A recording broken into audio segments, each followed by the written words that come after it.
A little. There's nothing to be nervous about. I can tend to be long-winded, and I feel a little slouchy, and I don't know what I look like. Okay.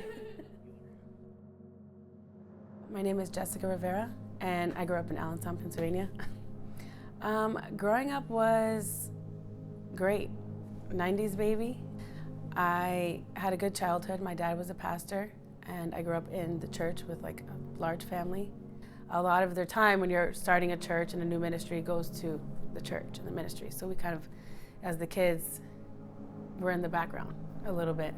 And now, as an adult, I can appreciate like they were just, that was their calling and that was their purpose. But as a child, you kind of feel like, hello, I'm here.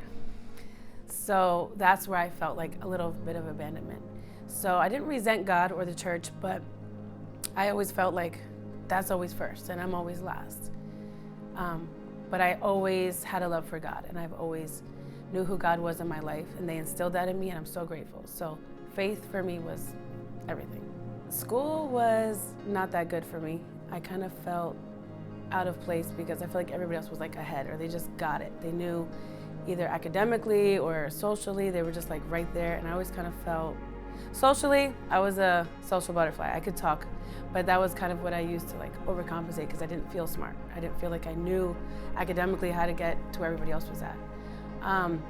So I kind of like hid in all the classrooms, or I would just find ways to skip school.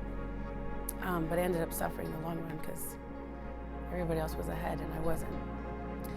I would say my first experience with like suffering with mental health and depression would be 17 years old. I was angry a lot, but didn't exactly know why. Now over the years, I've kind of, and through therapy, I've understood why. Feeling like abandonment in my childhood, early childhood years. Even though my parents were there, they were wonderful, there was areas that I felt like I needed and things lacked. So that carried me through in my teenage years, feeling like I didn't have my identity.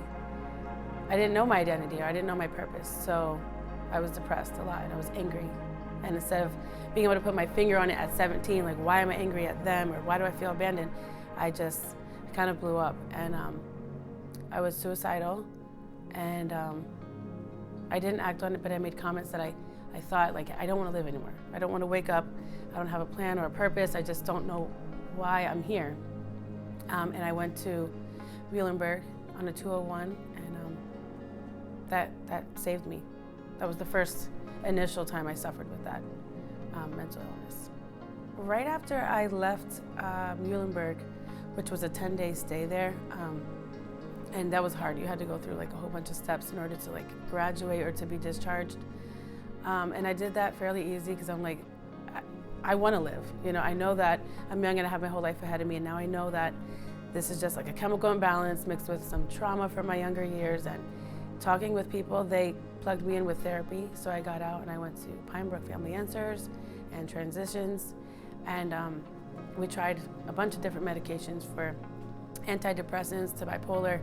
You know, they threw a lot of diagnoses at me, and at the time it was hard to hear all that, but really it was therapy.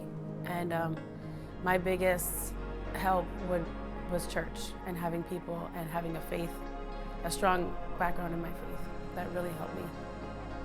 So after leaving Pine Brook Services and getting therapy, I got married. I got back into church.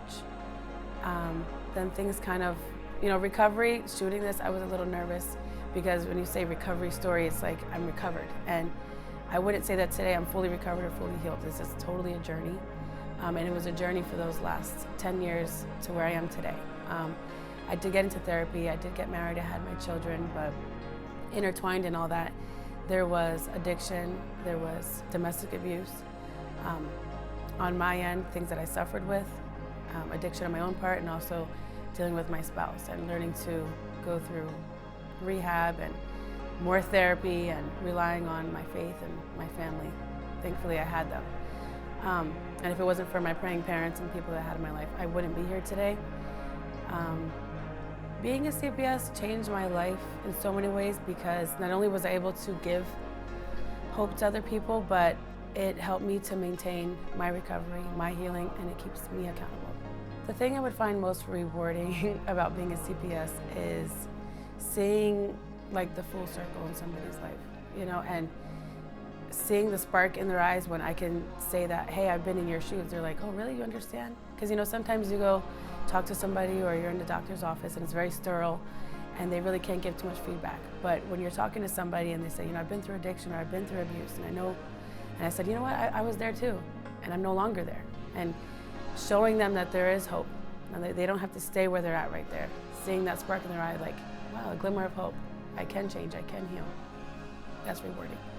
Advice that I would give somebody that's like currently struggling in a crisis, but whether it be mental health or addiction or abuse or whatever it is, my advice would be to say something. The worst thing that you could do is to stay quiet and keep it to yourself. Because then there's nothing but yourself to turn to. But don't be scared to open your mouth and say, hey, I am not okay. That is perfectly okay to say I'm not okay. Shout it, scream it, whatever you have to do, but let somebody know. Whether it's a stranger, just reach out and say, I'm not okay and I need help. And I guarantee you, when you do that, there's gonna be a flood of people that are there and resources in our community to help you. So you're not alone and you got this.